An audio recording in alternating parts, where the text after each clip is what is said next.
Bienvenidos y bienvenidas a su programa Monseñor Romero y la misión del Evangelio. Estamos en el viernes 19 de mayo. Solo nos queda hoy y mañana, sábado 20, como tiempo de preparación para vivir la experiencia de la fiesta de la Ascensión de Jesús. La otra semana será una experiencia de preparación para la fiesta de Pentecostés. En este contexto de preparaciones, estamos escuchando la homilía de Monseñor Romero del 17 de febrero de 1980. Y hoy vamos a encontrar en este segmento de la homilía la claridad y la identidad de Monseñor Romero con su iglesia, con la Arquidiócesis de San Salvador, con la Iglesia Universal y con su pueblo de El Salvador. Como pocos predicadores, Monseñor Romero pone en el centro a los pobres, más que, voy a atreverme a decir, más que los documentos de Medellín y Puebla. Monseñor está explicando su disertación en la Universidad de Lovaina cuando recibió su doctorado honoris causa. De este segmento yo extraigo lo que podemos llamar el pensamiento del día, porque está claro que Monseñor pone en el centro a los pobres. El pensamiento para hoy dice lo siguiente: nuestro mundo salvadoreño no es una abstracción, no es un caso más de lo que se entiende por mundo en países desarrollados como el de ustedes. Es un mundo que en su inmensa mayoría está formado por hombres y mujeres pobres y oprimidos.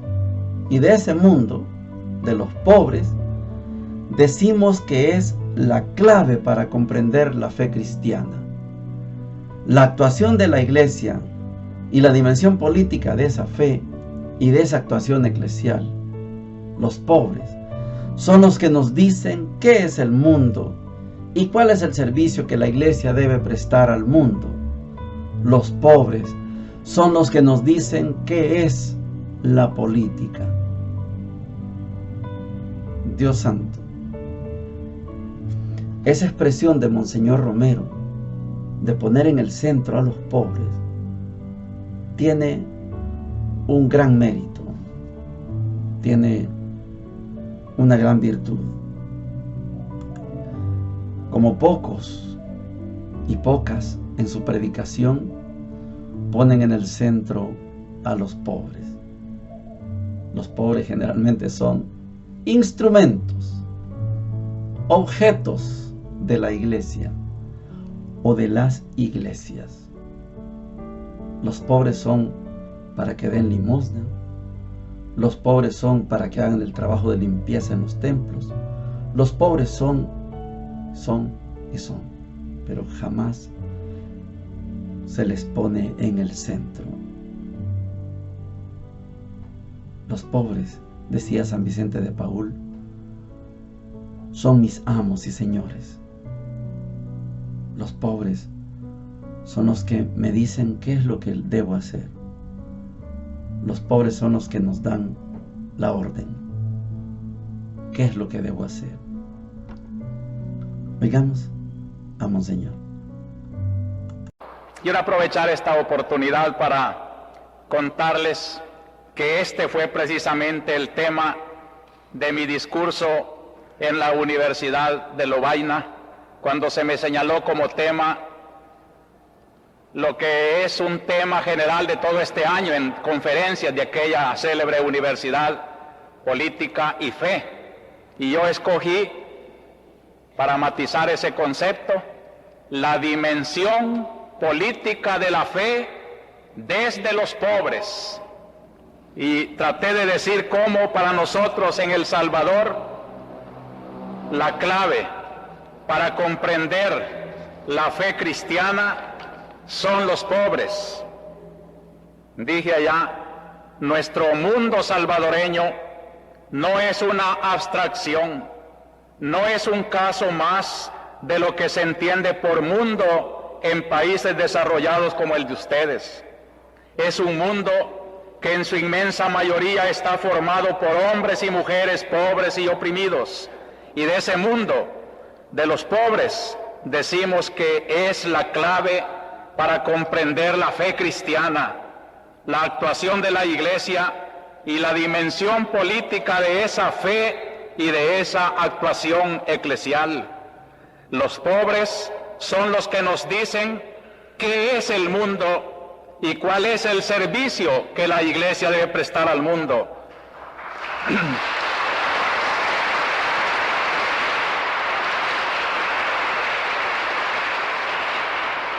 Los pobres son los que nos dicen qué es la política.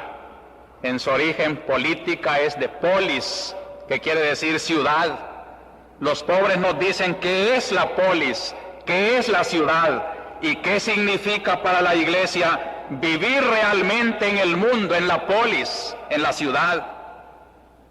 Permítanme, les dije, que desde los pobres de mi pueblo, a quienes quiero representar, explique brevemente la situación y actuación de nuestra Iglesia en el mundo en que vivimos. Y comencé a contarles la aventura de nuestra Iglesia aquí en El Salvador. ¿Qué es lo que hacemos? En primer lugar, nos encarnamos en los pobres. Queremos una Iglesia que de veras esté codo a codo con el pobre pueblo de El Salvador. Y así notamos que cada vez en ese acercarse al pobre descubrimos el verdadero rostro del siervo sufriente de Yahvé.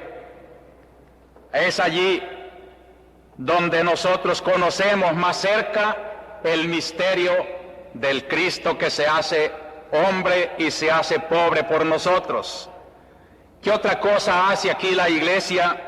Les dije, anunciar la buena nueva a los pobres, pero no con un sentido demagógico, como excluyendo a los demás, sino al contrario.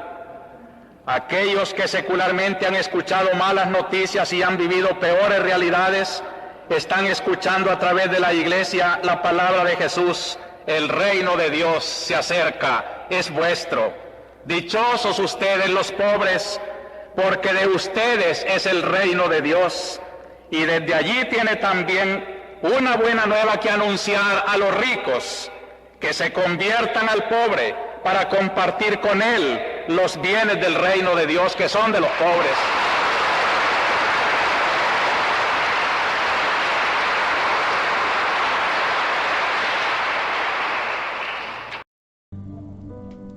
Llegamos a la sección de la palabra de Dios. Estamos en el viernes 19, nos queda mañana sábado 20 y el domingo tenemos la fiesta de la Ascensión que debió celebrarse ayer jueves, pero por razón pastoral, por razones pastorales, dice la Iglesia, se traslada al domingo siguiente para que no haya alguien que se pierda esa fiesta de la Ascensión de Jesús. Solo nos quedan estos 2 días, hoy y mañana, para tener la antesala, para tener la preparación y contemplar el domingo la fiesta de la Ascensión de Jesús.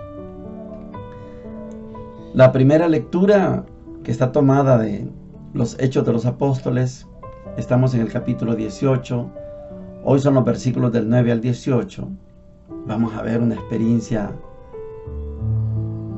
de las victorias de Pablo, con el poder de la palabra, por supuesto, con el poder de la palabra.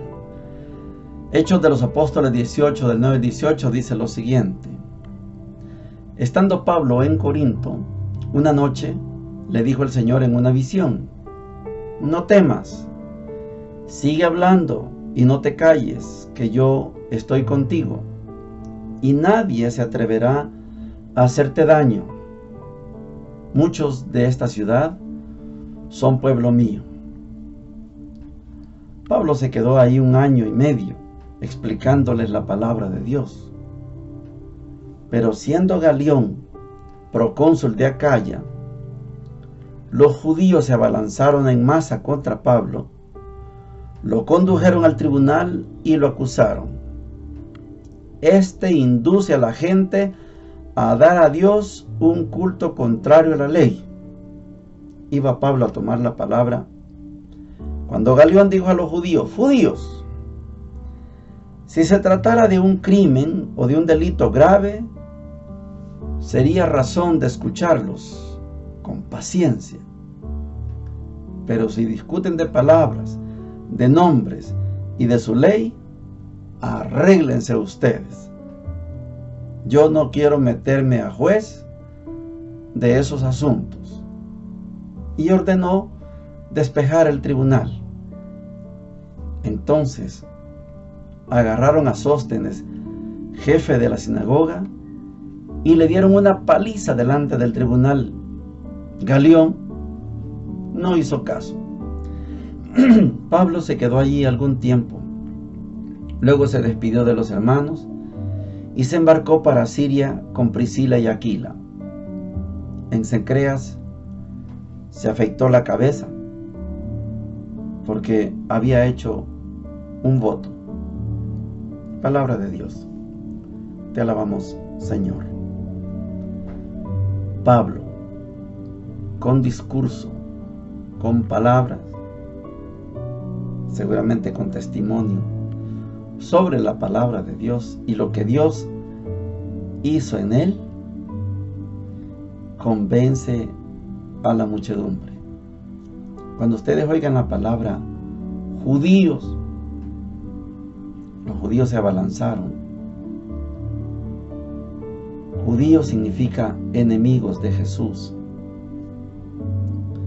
Claro que gran parte de los enemigos de Jesús estaban en la sinagoga. Y si estaban en la sinagoga, eran judíos, eran israelitas. Pero el término en la Biblia, sobre todo en el Evangelio de Juan, cuando se escucha la palabra judío, significa enemigo de Jesús. Por eso, Galión no quiere meterse en eso. No sé si Galión había entendido lo que pasó con Pilato. Pilato sí se metió en eso. No había un crimen. Jesús no cometió ningún crimen. Pablo no ha cometido ningún crimen, solo está predicando. Y Galión no quiere meterse en problemas. Y Galión dice: arréglense ustedes. Esa muchedumbre agarra a Sóstenes, le dan una gran paliza y Galión no hace nada, no le importa. Ese es Galión, procónsul de Acaya. Pablo tiene una victoria porque ya no manda el jefe de la sinagoga, ahora manda el grupo de creyentes. Por eso a Sóstenes le fue mal, porque Sóstenes, por ser jefe de la sinagoga, había participado de la planificación del linchamiento de Pablo.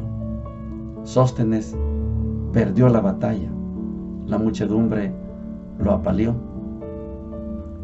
y Pablo sigue su camino con Priscila, con Aquila, y se va, sigue su trabajo de misionero. Este es Pablo, el maravilloso apóstol de los gentiles. Vamos al Evangelio, capítulo 16 de San Juan, versículos del 20 al 23, y dice lo siguiente: en aquel tiempo dijo Jesús a sus discípulos: les aseguro que llorarán y se lamentarán ustedes, mientras el mundo estará alegre. Ustedes estarán tristes, pero su tristeza se convertirá en alegría. La mujer, cuando va a dar a luz, siente tristeza, porque ha llegado su hora. Pero en cuanto da a luz al niño, ni se acuerda del apuro, por la alegría de que al mundo le ha nacido un hombre. También ustedes ahora sienten tristeza, pero volveré a verlos y se alegrará su corazón y nadie les quitará su alegría. Ese día no me preguntarán nada. Palabra del Señor. Gloria y honor a ti, Señor Jesús. Fíjese que como estamos en las vísperas de la fiesta de la Ascensión,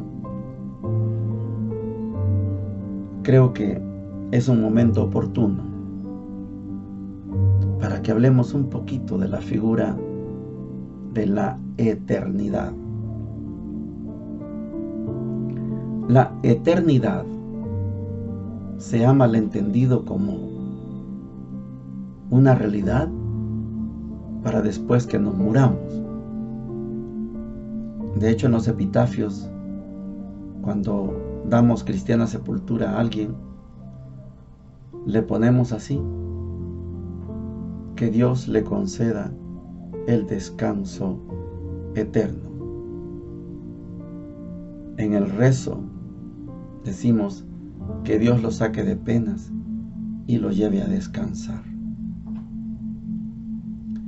Esa conceptualización de eternidad después de la muerte es un error.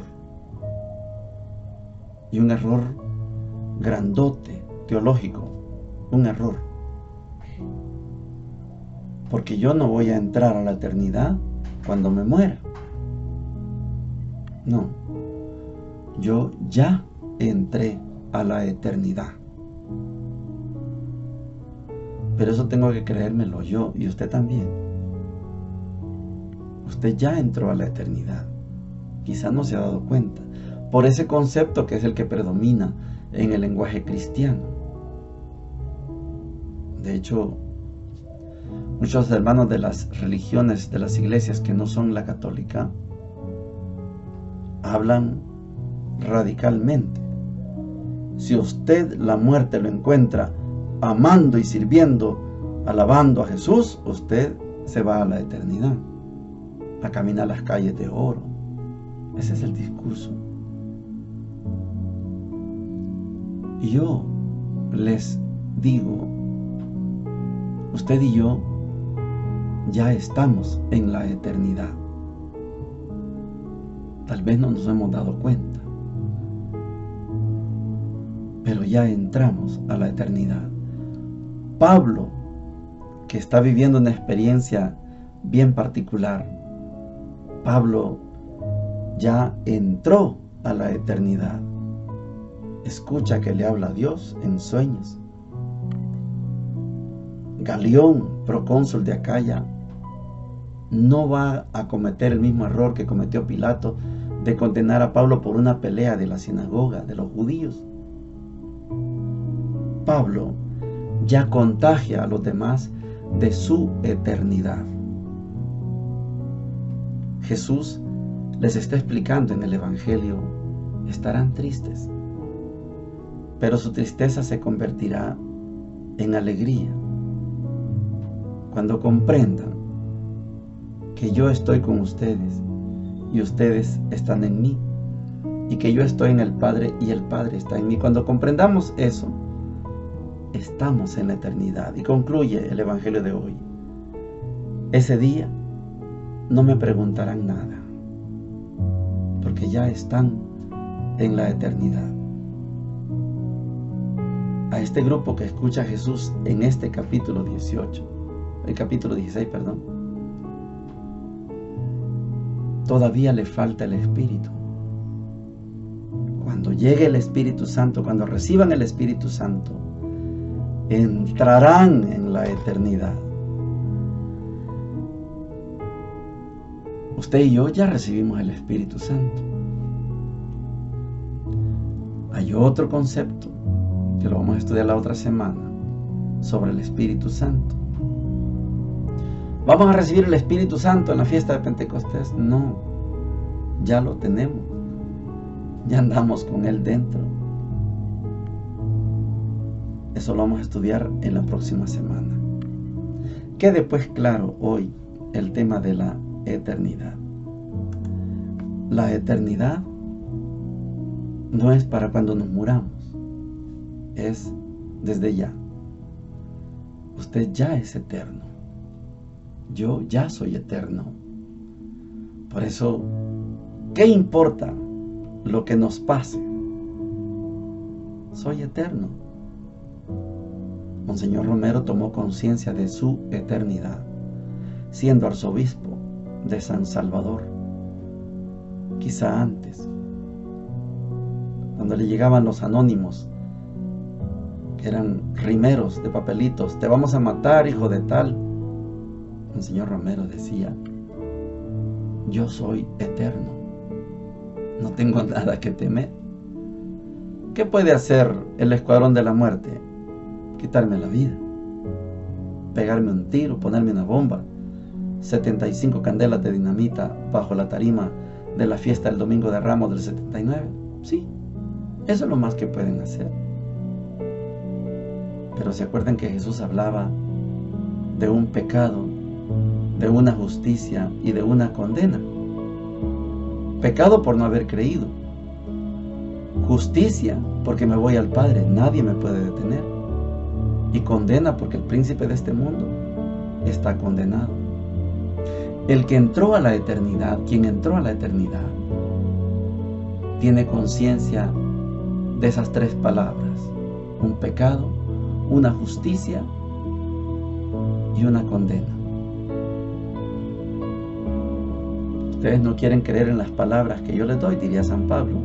Esos judíos no creyeron en las palabras que decía San Pablo. Pablo tuvo 1 año y medio explicando y no entendían, no querían entender. Es un pecado. Los judíos no creen en Jesús como Mesías. Una justicia, porque no hay poder en este mundo que detenga a Dios. Daniel Ortega está equivocado, le hemos dicho aquí. Están tocando a la iglesia. Y la iglesia tiene una protección divina. 2000 años de historia demuestran que a la iglesia ningún imperio la ha podido destruir. Ahí está la iglesia. Una justicia, porque Monseñor Romero, aunque le peguen un disparo en su ventrículo izquierdo del corazón, no lo detuvieron. Él siguió su trabajo de eterno. Siguió en la eternidad. Nadie pudo detenerlo. Y una condena,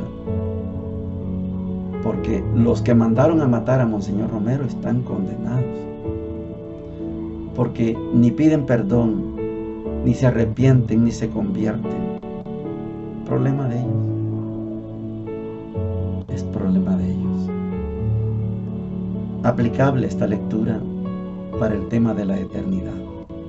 Usted y yo estamos en la eternidad. No hay nada a qué temer. Bendiciones para todos y para todas.